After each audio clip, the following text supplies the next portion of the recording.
Assalamualaikum warahmatullahi wabarakatuh. Bertemu lagi dengan saya Sri Ningsi dalam bidang studi biologi. Apa kabar anak ibu semua? Semoga dalam keadaan sehat walafiat. Nah, pada minggu kali ini materi kita mengenai tentang peranan protista bagi kehidupan. Nah, protista memiliki peranan bagi kehidupan. Peranan tersebut dapat menguntungkan dan juga dapat merugikan. Nah, berikut ini akan kita uraikan mengenai tentang peranan protista bagi kehidupan. Nah, yang pertama adalah peranan protista yang merugikan. Anggota protista ada yang merugikan, contohnya adalah protozoa. Nah, sebagian besar anggota protozoa itu merupakan patogen pada manusia dan hewan. Contohnya, filum Rhizopoda. Nah, pernahkah Anda mengalami disentri? Iya. Nah, disentri itu merupakan suatu penyakit dengan gejala buang air besar bercampur lendir. Nah, penyebabnya adalah entamoeba disentri. Nah, yang berikutnya adalah Balantidium coli, itu penyebab diare. Kemudian entamoeba gingivalis hidup di dalam mulut dan menguraikan sisa makanan sehingga merusak gigi dan gusi. Nah, kemudian Trichomonas vaginalis yang mana menyebabkan penyakit kelamin pada wanita. Nah, yang berikutnya adalah Leishmania tropica yang dapat menyebabkan penyakit kulit dan Trypanosoma gambiense yang dapat menyebabkan penyakit tidur. Nah, kemudian Plasmodium vivax itu dapat menyebabkan penyakit malaria tertiana dan Plasmodium malariae dapat menyebabkan penyakit malaria curtana. Nah, kemudian yang kedua mengenai tentang peranan protista yang menguntungkan.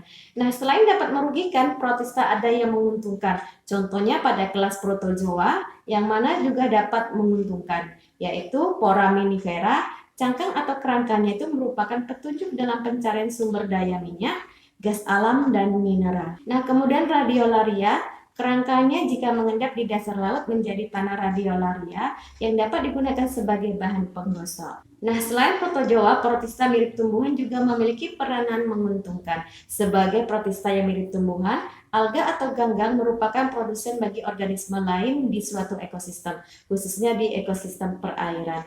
Nah, selain itu, alga juga memiliki peranan yang bermanfaat bagi organisme lain. Contohnya, sebagai bahan pangan, bahan obat-obatan, dan bahan dasar kosmetik. Nah, selain itu, alga juga dapat dibudidayakan menjadi bahan dasar berbagai macam produk seperti makanan dan bahan-bahan kosmetik. Ganggang atau alga memiliki nilai ekonomis bagi manusia antara lain chlorella sebagai sumber makanan suplemen bergizi tinggi. Kemudian ulva, larva sebagai sumber makanan berupa sayur. Nah, kemudian ganggang coklat misalnya Laminaria lavaniae sebagai pupuk pertanian dan makanan ternak di daerah pesisir karena mengandung kalium. Kemudian Laminaria digitalis sebagai penghasil yodium untuk obat penyakit gondok. Nah, kemudian ganggang keemasan misalnya diatom, sisa-sisa cangkangnya yang membentuk tanah diatom akan digunakan sebagai bahan peledak, campuran semen, kemudian bahan penggosok, bahan isolasi dan pembuatan saringan. Nah, kemudian ganggang merah misalnya Eusebia dan Gilidium sebagai penghasil gelatin yang digunakan antara lain untuk pembuatan agar-agar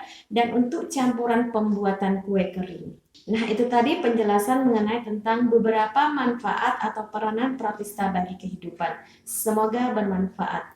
Wassalamualaikum warahmatullahi wabarakatuh.